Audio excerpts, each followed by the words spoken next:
Maroko Kindarra erakustaldi bat egin zuen asteartean, argi utzita zer gerta litekeen bere nahiak bete ezean 24 ordu eskasan 8.000 lagun inguruk igaro zuten Maroko eta Espainiaren kolonia den Zeutaren arteko esia igerian batzuek oinez besteek. Rabatek ez zuen segurtasuna arindu izanaren azalpenik eman, baina giza eskubideetarako ministro Mustafa Ramidek adierazi zuen Madrilek jakin bazekiela zer gerta zitekeen fronte polisarioko idazkari nagusiari osasun arreta ematea erabaki zuenean. Arratsalde on guztioi, azkenean Marokok atzo goizean itxi zuen pasabidea. Espainiako eskubide sozialen ministroak ezohiko bilera batera deitu zituen atzo erkidegoak, Zeutara heldutako migratzaile hitz egiteko bertan Jaurlaritzak jakinarazi zuen adingabe horietako batzuk hartuko dituela. Astelehenetik 1500 adin txikiko inguruk zeharkatu dute Maroko eta Zeuta arteko muga, eta horren aurrean Jaurlaritzak adierazi du prest dagoela Zeutara bakarrik iritsi diren etorkin adingabeen harreran parte hartzeko. Espainiako gobernuak bere garaian Eusko Jaurlaritzak aurkeztu zion proposamenean oinarritutako banaketa proposatu du. Erkidegoen arteko banaketa erantzunkidea proposatzen duena. Zeutara iritsi diren adin txikiko lekua egiteko ordea bertan dauden babeslekuak lehenbailen hustu nahi ditu Espainiako gobernuak. Hori ala lehendik babes hartuta zeuden 200 adingabe banatu nahi dituzte erkidegoen artean. Ez lirateke izango egun hauetan Zeutara heldu diren etorkinak, erakundeetako arreta jasotzen ari diren nerabeak eraman dituzte penintsulara. Andaluzia ideia horren kontra agertu da, baina Hego Euskal Herriko eta Kataluniako erakundeak beste batzuen artean prest daude adingabeak hartzeko. Kezkaz ikusten dugu gobernu batzuek ari direla, defentsarik ez duten personen egoera baliatzen beste helburu batzuk lortzeko, eta ez persona horien etorkizunarekin zerikusia dutenak edo persona horiei dagokien gizatasunaren errespetuarekin zerikusia dutenak. Testuinguru honetan Amilibia gizarte politiketako sailburu ordeak iragarri du 8 adin txikiko Arabara, Bizkaira eta Gipuzkoara etorriko direla. Gaineratu du oso txikiak direla iritsi diren asko eta batzuk urduri eta gaizki daudela, etxera itzuli nahi dutela eta familiak ere Marokoko aldean eurekin harremanetan jartzen ari direla. Egoera lasaitu eta zeintzuk ez diren familiara itzuleko jakin ondoren hasiko dira lanean egun hauetan Zeutara pasa diren gaztetxoekin. Dena dela beste politika batzuen beharra aldarrikatu du lidera Amilibiak migrazio gaia estrukturala dela nabarmenduz. Bestaldetik agerraldia egin du gaur Bilbon, Zaldibar argitu plataformak Euskal Herriko eskubide sozialen kartarekin batera Jaurlaritzak pasa den astean jakinarazi legez, eten eginda Joaquin Beltranen bilaketa. Hala, erantzunkizun politikoaren beharra aldarrikatu dute agerraldian, baita ere justizia eta bermeak. Euskal Herriko eskubide sozialen karta osatzen duten gehiengo sindikalak eta eragile sozialek eta baita Zaldibar argitu plataformak ere Eusko Jaurlaritzaren Zaldibareko zabortegiko gestioa salatu dute. Bilaketa lanak bukatutzat eman dira, baina afera hau ez da hor amaitzen. Izan ere, erantzunkizun politikoak argitzea eta azken ondorioetaraino iristea ezinbestekoak dira. Egia ezagutu dadin, justizia egin eta berriro gertatu ez dadin bermeak ziurtatzeko.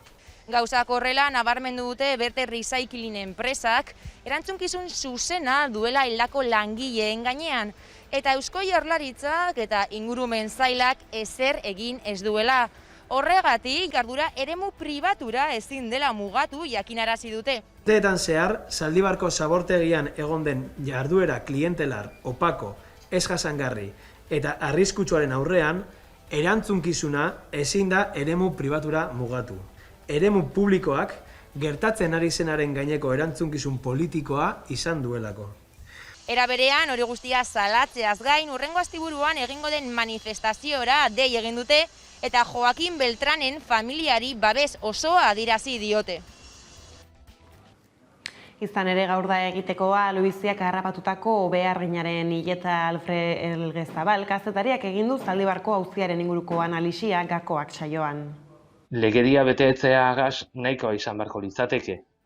Baina kontua da berri egunkariak zoragarria da ikerketa kazetaritza baten ostean batutako perituen txostenean agertzen da moduan legea ez da bete. Hau da, hondakindegiak eta zabortegiak inklinazio bat eduki beharreban eta Zaldibarrekoak inklinazio hori maldan egoan inklinazioa gainditzen eban, eta gero sigilatze sistemea be, utzaren urrengoa esan legeak marketan eban sigilatze sistemea, ez da. Orduan, bituse simplean, ez da, legea betetzeagaz gauzak saiestu halko ziran. Jar daitezela, dagozan baliabide guztiak legea bete daiten, hondakindegi eta zabortegietan halakorik berriro gertatu ez daiten, eta saiako herriagaz, alkartasuna, ez da. Nik esango nuke ostalariak Buruko gaiei helduta, Ipar Euskal Herriko neurri sanitarioen arintzeko bigarren fasea abiatu da. Terrazen irekieran ez duten huts egin Ipar Euskal Herriko herritarrek atzo goizean goiz hasi ziren betetzen ostatutako kanpoaldeak. Halere langile gehienek protokoloen ziurgabetasuna salatu dute. Maite Ubidia kazetariak heldu dio gaiari gakoak saioan. Nik esango nuke ostalariak beraiek gogo handia zeukaten gaur ateak zabaltzeko, nahiz eta baldintza honenak ez izan haientzako, 7 hilabeteko denbora luze hori, itxialdi luze horrek nolabaiteko zauriak utzi ditulako, ez? Eta nik topatu ditudan gehienak, egia da, kanpoaldean terraza handiago edo txikiago, baina bazeukaten terraza, eta haien asmoa izan da irekitzea. Beltzenia auzoko tabernari batekin egon naiz gaur goizean, eta berak esaten zian, bakarrikan 22 bat bezero hartzeko aukera izango dula bere terrazan, eta karo gaur goizean gainera eguraldia zen oso goxo, eta pixkat gazi gozo egin zaio berrirekitze hori. Hala eta guztiz ere berak esaten zuen behar dutela nolabait markak hartu berriro, hau da 7 hilabete ondoren, pixkanaka erritmo hartzea, eta horretako baliatuko dutela berrirekitze hori jakinik ere, haientzako benetako egun importantea, hemendikan 3 astetara etorriko dela. Ekainaren 9an, 3. fasean sartuko garenean, aukera izango dutelako, baita lokaletako barneakaldea irekitzeko. AstraZeneca txertoari loturik sortu diren gertaera trombotiko arraroek soka luzea ekarri dute. Espainiako gobernuan autonomia erkidegoetako ordezkarekin bilduzten atzo eta erabaki dute AstraZenecaren lehenengo dosia jaso duten 60 urtetik beherakoek immunizazio prozesua etxe horretako dosiarekin amaitza edo Pfizerna hartzea aukeratu ahalko dutela. Pues bien, quiero decirles que mayoritariamente esta opción que he planteado ha sido aceptada por los miembros del Consejo Interterritorial y, por tanto, se va a abrir esta posibilidad de administrar Pfizer a aquellas personas menores de 60 años que, habiendo tenido una inoculación primaria de AstraZeneca, decidan ponérselo con consentimiento y siempre de la mano del Comité de Bioética para hacerlo así factible. Lurraldea arteko bileran ere ondoko erabakia hartu dute ikasturte hasierari begira EDBH-ko eta batxierroko ikasleak txertatzea. Carolina Darias Espainiak osasun ministroak aurreratu du, aukera hori aztertu behar dutela hurrengo ikasturte hasi baino lehen 12 eta 16 urte arteko ikasleak txertatzea alegian. Pandemiaren bilakaerako bera egin duela eta alarma egoera amaitu dela kontuan hartuta, Nafarroako gobernuak orain arteko neurri murriztailak arindu ditu, sektore eta jarduera ezberdinetan edukierak handituz eta ordutegiak luzatuz. Neurriak ostiral honetan sartuko dira indarrean eta gutxienez, ekainaren 3 arte mantenduko dituzte Iruñean da Josu Ganusa. Kaixo, koronavirusaren datuei helduta bezperan baino 11 kasu gutxiago zenbatu dituzte asteazkenean Nafarroan eta osotara 71 gaixo izan dira atzemandakoak. Honek 2,6ko positibotasun tasa utzi du eta aurreko astearekin konparatuta 22ko jaitsiera jasan du Nafarroak ostegun honetan. Honekin batera txertatze datuei dagokienez, gaur bertan iritsi daiteke Nafarroa pauta osoa edo txertatze prozesu osoa beteta duten langa 120.000 pertsonetan ezartzera. Eta azkenik, hezkuntza datuei erreparatu behar diegu izan ere datorren ikasturteko plana aurkeztu du Carlos Jimeno kontseilariak eta bertan adierazi du maila guztietan, hau da, haur hezkuntzatik 2. hezkuntzaraino jardunaldi osoa jarriko duela gobernuak pandemia kontrolatu ahal izateko neurria bezala. Gauzak horrela azken 24 orduetan Hego Euskal Herrian atzemandako positibo kopuruari erreparatuko diogu jarraian izan ere 412 kasu atzeman dira, 10.715 test eginda. Hala une honetan 3,8% da intzidentzia tasa. Ostera, Nafarroan alderdiek positiboki baloratu dute poliziaren indarkeriaren biktimen legearen onarpena. Aurrera pasoa aitortzaz eta erreparazioa zaratago doa izan ere, hainbat hamarkadatan izandako gertakariak ikertzea ahalbidetuko du. Dar la vuelta a la plaza, separar todas las bocachas y tirar con todas las energías. Y lo más fuerte que podáis, no os importe matar. Adelante, cambio. 6 urteren ostean aurrera aterako da poliziaren indarkeriari buruzko legea Nafarroan. Auzitegi konstituzionalak, Voxek eta PPek polizia gehiegikerian eta motivazio politikoko ekintzen biktimen erreparazioaren, Nafarroako legearen aurka jarritako helegiteak errefusatu ditu eta konstituzionaltzat jo du araudia. Onartzea, behintzat, haien biktima izaera eta hemendik aurrera atenditu erreparatu alizatea eta egian sakondu alizatea egi ofizialean. Araua 2019ko martxoan onartu zen, 2015ko lehen bertsioa baliogabetua izan ondoren, eta funtzionario publikoen eta eskuin muturreko taldeen indarkeriazko ekintzaren biktimen aitortza eta erreparazioa sustatzea du helburu, kaltetutzat edo erreparazio osorako eskubideen onuraduntzat hartzeko mekanismoak arautuz.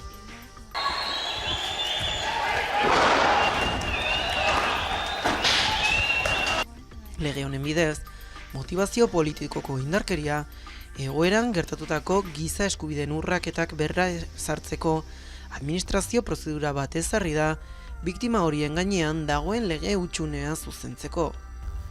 Biktima aitortzeko errekonozimendu eta erreparazio batzorde bat sortuko da, eta honek ebatziko ditu urtebeteko epean hasitako espedienteak. Batzordearen helburuak betetzearekin zerikusia duten pertsona eta erakunde guztiak behartuta egongo dira zehazten den moduan laguntzera. Ja ikusi dugu eskuin muturreko taldeen nola saiatu dira berriz legea oztopatzea, esan bezala biktimen existentzia bera ukatuz, bada garaia errekonozimendua eta erreparaziorako tresnak abian jartzeko. Gobernuak adierazi duenez, argi dago konstituzio auzitegiak legea babesten duela eta postazen handia sentitzen du, batez ere, beste indarkeria batzuen testu inguru biktimologiko, biktimen egia, justizia eta erreparaziorako eskubidea aurrera egitea ahalbidetuko duelako. Defender el área, cojones, y defenderlo ahí como sea. Padre Patriota, adelante, cambio. Estatuaren indarkeriaren biktimak biltzen dituen egiari zor fundazioak oso positibotzat jo du erabakia, naiz eta hainbat ñabardura jarri dituen. Eta batez ere, Euskal Autonomia Erkidegoan egin den bezala, biktimak aitorpen ofiziala eskatzera animatu ditu.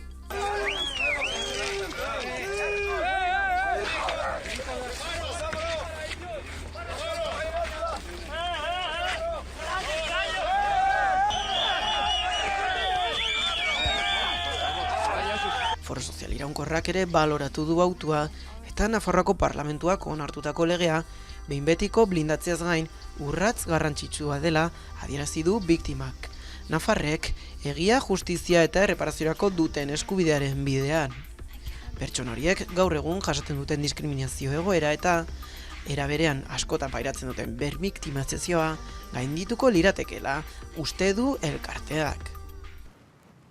Iruñeko udalak 675.000 euro eskatu dizkiela abriteko pasabidea eraikitza arduratu zirenei. Erantzunkizunen espedienteak ebaluaketa txostenetan gastatutako dirua eta konponketarako aurreikusitako kostua jasotzen ditu, 675.000 euro inguru direnak. Kontuan hartuta oraindik ez dela kontratazio espedienterik hasi eta ez dela proiektua idatzi, pasabideak itxita jarraituko du behintzat beste 8 hilabetez egitura bera eta haren zimenduak konpontzeko lanek iraungo duten 4 hilabeteak barne. 2016an itxi zuten alde zaharra eta zabalguna lotzen dituen zubia. Bestaldetik translegea zera bota zuten asteartean Espainiako Kongresuak osoko bilkuran, baina herritarrek zein iritzi dute legeari buruz, bada Gasteizen izan gara herritarren iritzia jasotzeko.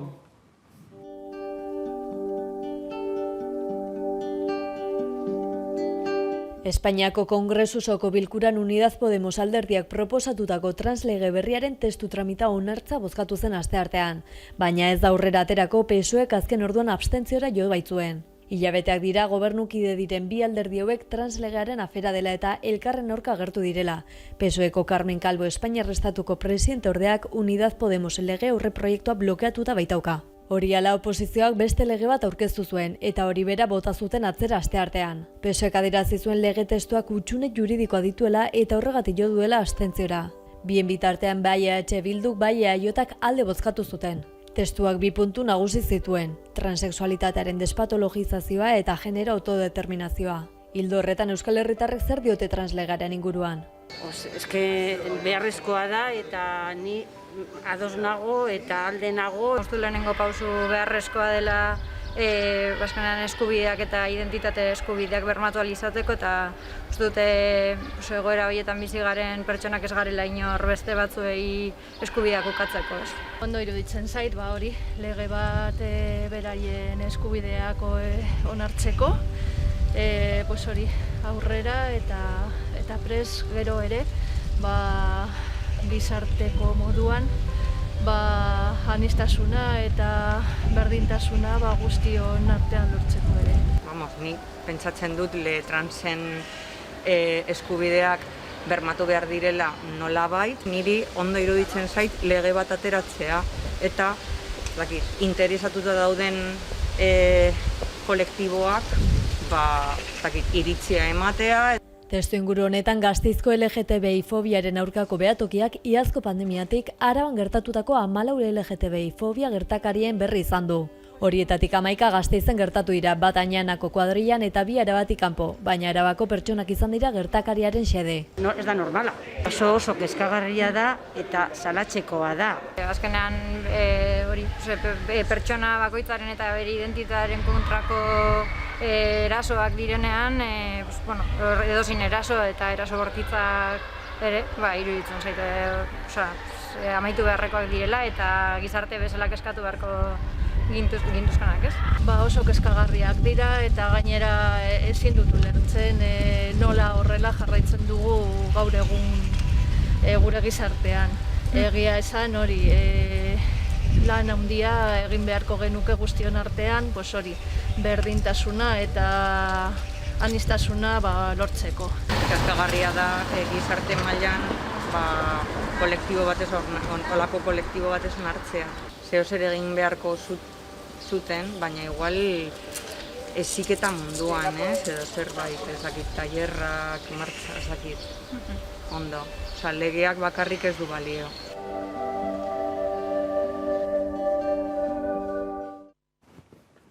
Eta ekonomia lorreko gaiei helduta lan erreforma urte amaitu aurretik indargabetuko dutela baieztatu du Yolanda Díaz, Espainiako lan ministroak. Hala adierazi zuen behintzat atzo, Madrilgo diputatuen kongresuan Euskal Herria Bilduko Oskar Matuteren galdera bati erantzunez. Díazek azpimarratu duenez, sindikatuekin eta patronalarekin lanean ari dira aldaketak zehazteko. Alderdi Popularraren lan erreforma osorik indargabetzeko akordioa PSOEk, Unidas Podemosek eta Euskal Herria Bilduk sinatu zutenetik urte bat bete denean, urte amaierarako adostutakoa bete nahi du alderdi moreko Yolanda Díaz lan ministroak. Hala ziurtatu zuen atzo diputatuen kongresuan Euskal Herria Bilduko Oskar Matuteren galdera bati erantzunez. Gracias, señor Matute, por su pregunta. Le anticipo ya, sí, vamos a derogar la reforma laboral del Partido Popular. Díazek azaldu duenez, sindikatu eta patronal nagusiekin negoziatzen ari da elkarrizketa sozialerako mahaian aldaketa nagusiak zehazteko. Hala ere, gobernuak Bruselara igorritako planean zehaztu bezala, alderdi popularraren araudia ez dute osorik indargabetuko. Araudi horretan aldaketak egingo dituzte. Kontratuak simplifikatu, negoziazio kolektiboa indartu, azpikontraten araudia aldatu eta enpleguaren egonkortasun mekanismo bat abian jarri nahi du Díazek.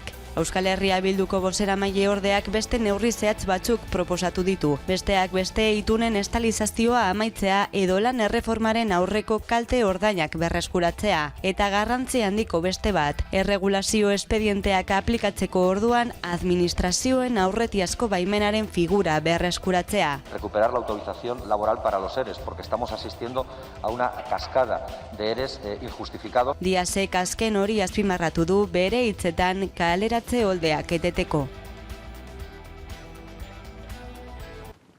Bestaldetik, Inditex konpainiak aurrera jarraitzen du salmenten laurdenak sarearen bidez egiteko helburuarekin eta plan hori ondorio latzak eragiten ari zaizkiego Euskal Herriko Zara, Pull&Bear, Massimo Dutti, Bershka, Stradivarius, Oizo eta Zara Home dendetan ari diren dozenaka langileri gehienak emakumeak. Iazko ondarrean eman zituen ezagutzera Amancio Ortegaren konpainiak, zenbat eta zein saltoki itxiko zituen hilabete gutxian, 20 saltoki itxita 76 langile kaleratzeko arriskuan geratuko ziren 4 herrialdeetan. Badaela sindikatuak berriari esan dio, Eibarko Stradivarius eta Garberako Zara Home ere itxi egingo dituztela eta hortaz, beste 13 langile gehitu dira enpleguan kolokan dutenen zerrendara.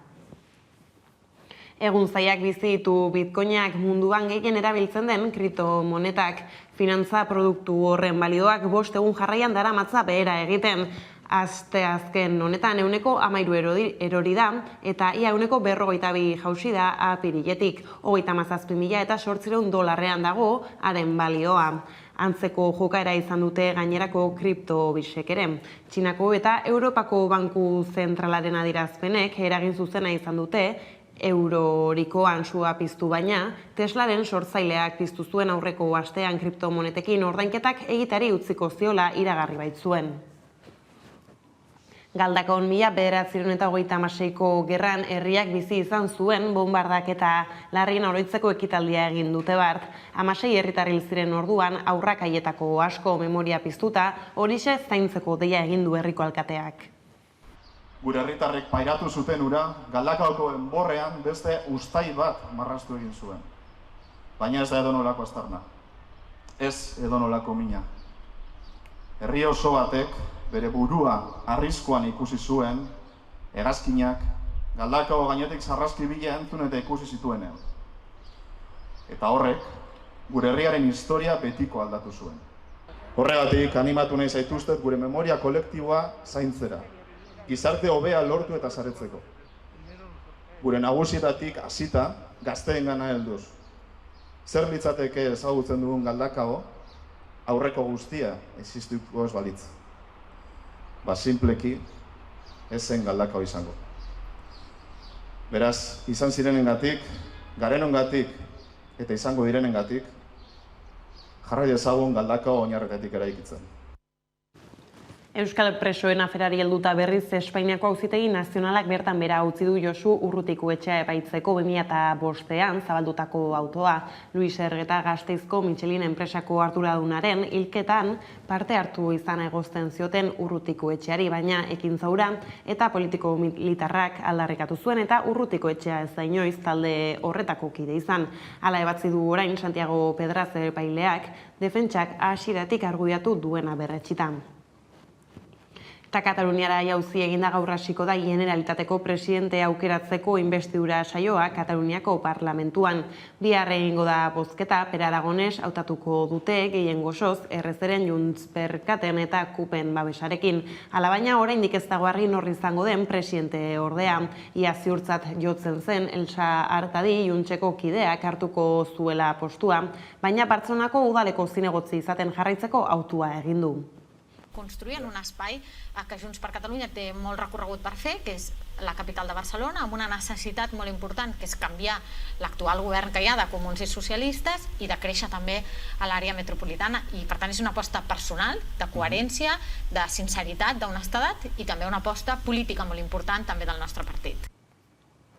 Eta Israelgo armadak Gaza bombardatzen jarraitzen du, su-eten baterako nazioarteko presioak areagotu bitartean. Oian Larrañaga.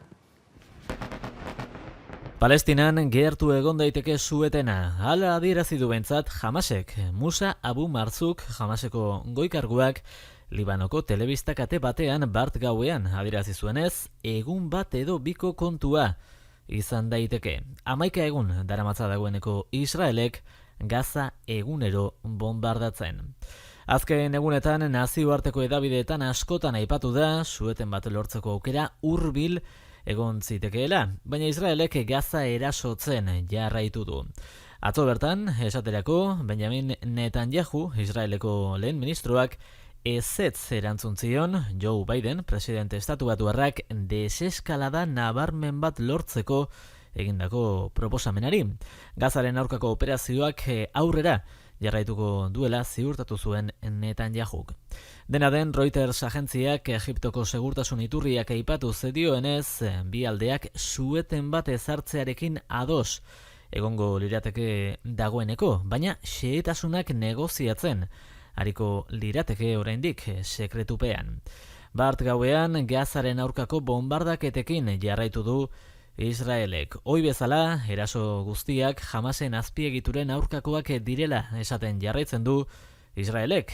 Palestinako aginte nazionalak bitartean, Israelen gerra krimenak ikertzeko eskatu dio nazioarteko zigor auzitegiari. Naita, Gazako palestinar zibilen aurkako erasoak egiten ari dela argudiatuta. Gazaren aurkako erasoetan gutxienez 227 palestinar hil ditu dagoeneko, Israelek horietako 74 adin txikikoak dira. Zaurituak berriz 1.600 gora dira dagoeneko. Israelen aldiz 12 pertsona hil dira, horietako 2 adin txikikoak Hamasek botatako suzirien ondorioz. Zauritu kopurua bertan 340koa da. Aurtengoan bai Euskal Herria zuzenean festivala egingo da. Irisarrin uztailaren 2an, 3an eta 4an dudata ekimenak eta bestak beste, Txilmafiaren Ruper Ordorikaren eta Potatoren kontzertuak eskainiko dira. Uztailaren 2tik 4 bitartean ospatuko da aurten EHZ festivalaren 25. edizioa Irisarrin. Osasun larrialdia oztopo, bertan beherak eratu zen iragan urtean iparraldeko jaialdia, Frantziako gobernuak horrelako ekitaldiak debekatu baitzituen. Aurten aldiz egoerak jaialdia baldintzatuko badu ere, ospatzeko modua izango dela azaldu dute antolatzaileek. Unean uneko baldintzei egokitzeko asmoz aritu da lantaldea, eta azken asteetako administrazioaren erabakiei esker, jendea zutik egon ahal izango dela iragarri dute. Eta 1000 lagun inguru bildua ahalko direla. Erkoetxea adauz dela jendetza kopuru baten biltzea, baina subprefekturak ditu baldintzak emaiten.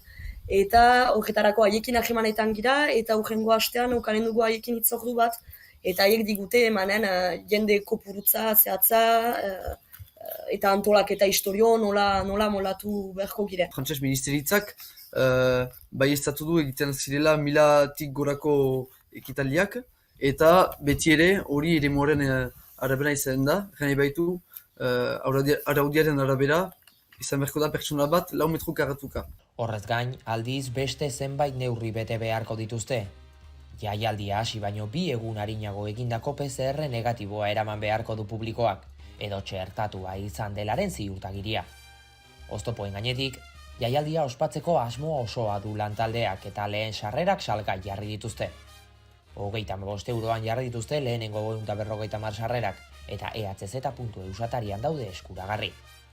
Joango direnek, Txilmafia, Ruper Ordorika, Pirritx, Porrotx eta Marimotots eta beste hainbaten ikuskizunekin gozatu ahal izango dute. Emanaldi ez harago aldiz, hausnarketarako eta elkartrukerako espazioa ere izanen dela azaldu dute. Eta beraz zuria jartza, da eskol kulturaren dako arnazgune bat bezala ikusten dugu, baita ere elkartrukatzeko eta hausnartzeko espazio bat bezala. Errai baitu, hainbat tailer izan dira, antolatuak izan dira bakatu 5 gain inguruan. Peio eta Itxua Durangarrek errez kantuaren bideoklipa kaleratu berri dute eta horrexekin emango diogu bukaera gaurko albistegiari. Besterik ez, gure aldetik hauek izan dira eguerdiak gurean gaur utzi dituenak. Guztiak eta gehiago nahi duzuen aldiro 11.eu atarian ondo izan eta bihar arte. Zortzi lerroko entzierroa, zure belarritara, mi arma, kastindu zure ganbara. Itzaren jakitzan, ontan du jakintza, askarate karatea eiten du aditzaz, rimen eskutitzak, lasaituz bizitza, ez dut bete bizaz, enkantatzen genbiltzan, gorrotoa barruan dugu hau da bizitza, zapaltzen gaituen horri ostikada borditza, jakin zefatzen balkoian erlauntza.